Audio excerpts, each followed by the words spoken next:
আমরা খবর পেয়েছি যে কাঞ্চনজঙ্ঘা এক্সপ্রেস শিয়ালদাগামী সেই গাড়িটি শিলিগুড়ির অদূরে রাঙাপানিতে দুর্ঘটনার কবলে পড়ে। একটি মালবাহী গাড়ির সঙ্গে ধাক্কা লেগে প্রায় দুটো বগি লাইনচ্যুত হয় এবং দুমড়ে মুচড়ে যায়।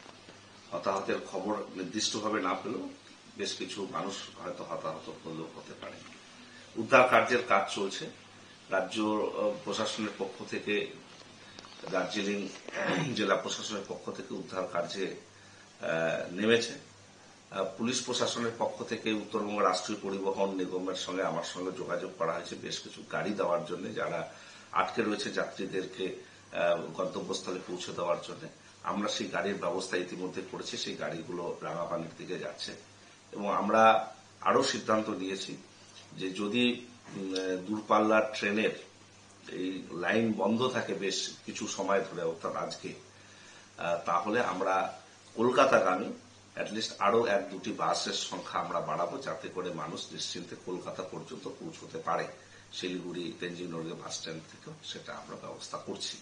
পাশাপাশি 10টি বাস আমরা রাঙাপানিতে পাঠাচ্ছি।